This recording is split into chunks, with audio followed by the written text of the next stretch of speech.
meus amigos, mais uma vez estamos com vocês nesse momento de compartilhar a palavra de Deus. Sejam bem-vindos para esse nosso momento de encontro e de celebração da palavra de Deus entre nós. Dentro da nossa pauta de reflexões, nós voltamos às histórias bíblicas e hoje nós temos uma página importante aí da história de Absalão, o filho de Davi. Tem algumas coisas, o relato está lá em 2 Samuel, tá? Capítulo 14 até o capítulo 18, a história do Absalão. Então tem algumas coisas que chamam a atenção na história desse personagem aí. Absalão era considerado sim, um homem muito perfeito, bonito. Diz o texto bíblico que não havia em Israel nenhum homem tão bonito quanto ele. Então não havia nenhum defeito, ele era um homem perfeito, né? E ele tinha então suas projeções por causa dessa sua aparência, né, tão bonita. Filho de Davi, filho do rei, tinha uma projeção social importante, né, uma projeção política, social, além desse aspecto estético, né, de ser um homem atraente, um homem bonito. Então era fácil, né, dentro dessas condições, ter seguidores. E Absalão ele se aproveita dessa condição para buscar os seus seguidores, né? Hoje nós teríamos aí esse termo, né? Veja aqui que diz o texto ali bíblico que ele tinha uma rede de simpatizantes que ele criou entre todo o império do pai dele, né? O reino do pai dele. Em cada lugar ele tinha um séquito lá que vinha com ele, que seguia com ele, que assim simpatizava, né, com as propostas dele. Ele estabeleceu como propósito de vida a concorrer com o pai dele, né? Ele quis o trono do pai. E aí ele partiu por uma atitude de traição em relação ao pai.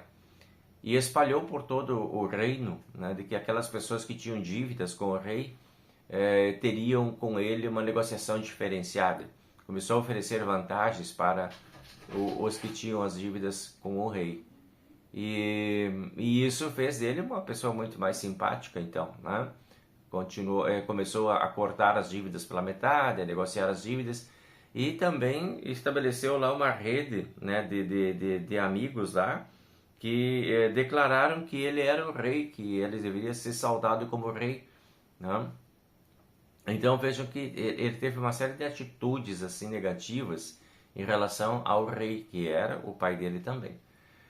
E com isso ele estabeleceu esse poder paralelo, né, em relação ao rei Davi. Interessante a postura do rei Davi, né, que no início ele não teve essa postura, essa posição de enfrentar o filho, de perseguir o filho. Pelo contrário, ele fugiu. Ele se retirou para ter um espaço para pensar, para refletir uma estratégia de ação. E no meio desses vai e vem de resistências e de organização política, né? Eu imagino que isso deva ter levado, sim, muita energia das pessoas também, né? Um movimento assim. Nesse caminho começa uma perseguição, né? Os mensageiros de Davi começam a persegui-lo também, né? E Absalão vai ter que fugir da presença dos soldados do rei, e nesta fuga acontece um acidente, né? Ele acaba ficando enrolado em galhos de árvores, né? Está fugindo com seu animal, cavalo, né? Normalmente era o que era mais usado na época, e nesta fuga ele acaba ficando pendurado nas árvores, né? Por baixo das árvores. Alguns dizem que foi pelos cabelos, outros dizem que foi tipo um enforcamento, uma forquilha que tinha lá. Enfim, ele ficou pendurado pelos seus cabelos ou não, ele ficou morto, ele morreu, né? E aí houve um desgosto muito grande da parte do pai, né? Então vejam, toda a ação que Absalão desenvolveu acabou tendo um final infeliz, um final triste, né? Acabou praticamente meio que se matando, né? Foi um acidente que aconteceu e ele acabou sendo morto, né? Nessa fuga, né, o Davi também primeiro foi o Davi que fugiu, depois foi o Absalão, né? Passaram alguns dias, né, e o Absalão então veio a ter essa morte trágica, né, preso pela cabeça, ficou pendurado, né, e os dardos, então diz aqui, os dardos dos soldados acabaram traspassando ele, né, o coração de Absalão, e Absalão acabou morrendo então, né.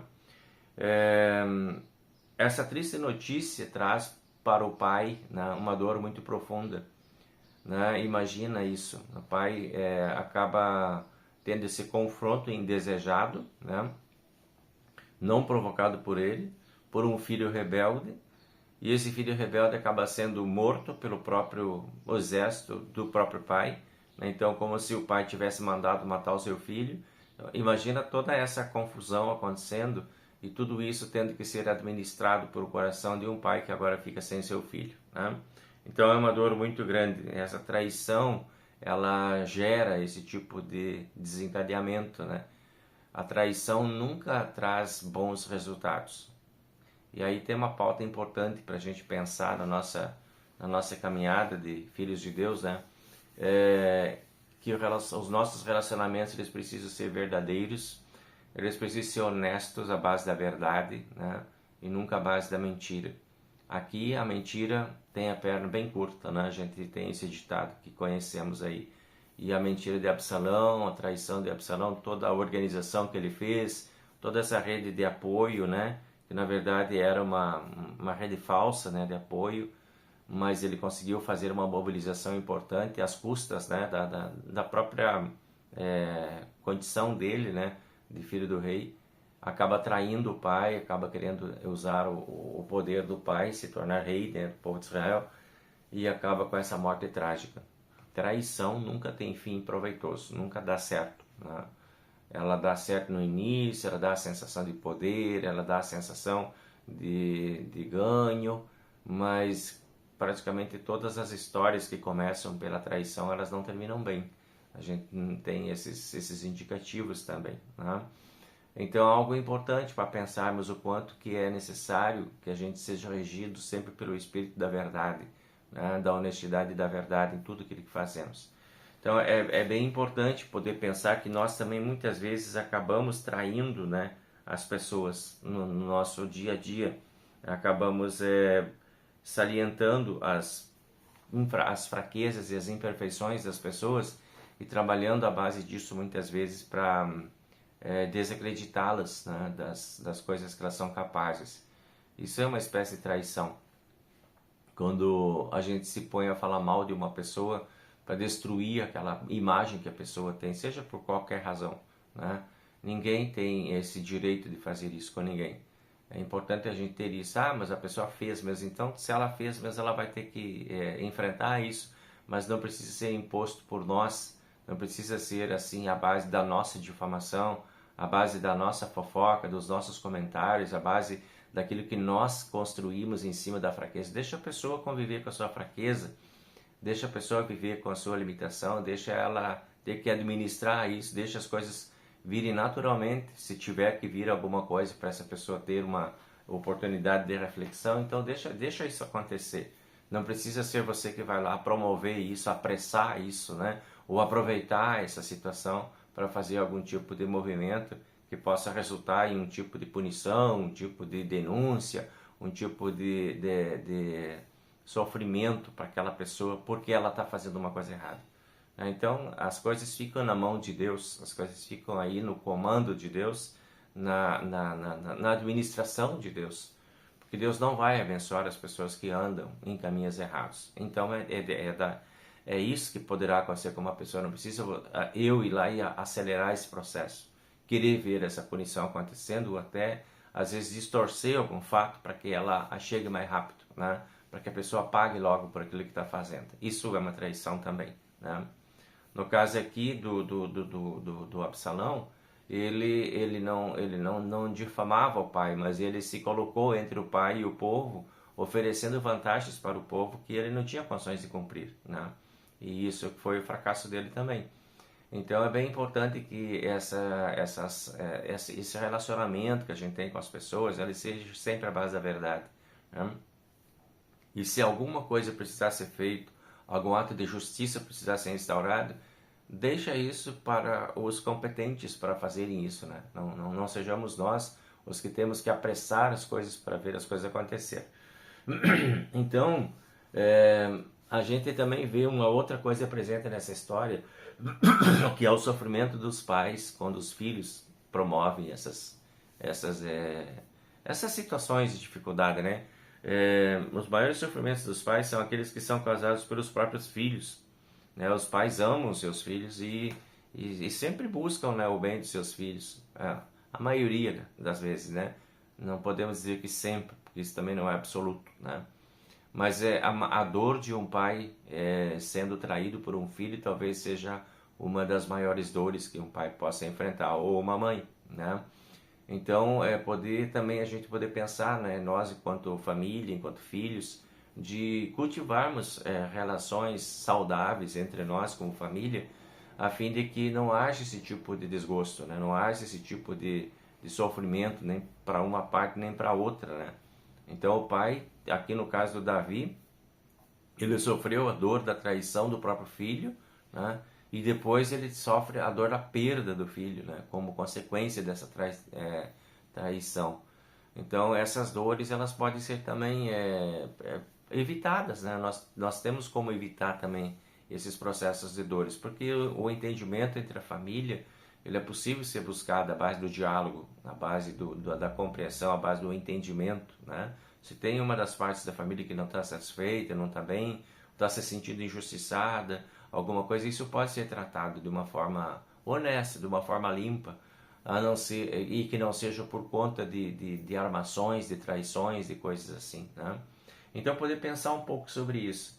Outra coisa importante que a gente pode perceber ali na história do Absalão, como que é fácil, né, na parte do Absalão, de ele criticar, né, o governo do seu pai, né, e o seu, né, que eram os seus superiores, né, a estrutura, né, a gente às vezes tem estruturas hierárquicas sobre nós, seja na escola, seja no trabalho, seja no governo, e quanto que é fácil, né, a gente chegar e criticar em vez de ir lá e ajudar a fazer melhor. Então você não ajuda a fazer melhor, você se põe na condição de crítico, né? Quando não é da tua simpatia, quando não é do teu partido, quando não é do teu grupo, quando não é da tua, né, da tua organização ali, né? Você às vezes se põe numa posição de ataque, né? Foi o que aconteceu aqui com Absalão. Ele se colocou numa posição de ataque em relação à estrutura política do governo de seu pai, né? E isso não trouxe um bom resultado. Então é importante também a gente ter esse pensamento a partir dessa história, né, de que nós podemos não concordar com algumas coisas que sejam lá do regime político, do regime de família, do regime de escola. Nós temos esse direito de sermos críticos e é importante que sejamos, né, e que assumamos o nosso papel de críticos, mas não na oposição destruidora, né, de traição, de notícias falsas, de procedimentos assim, incitando a violência para enfrentamento disso. Nada disso é necessário, né? É possível a gente fazer a resistência através da honestidade e da verdade também, né? É importante isso.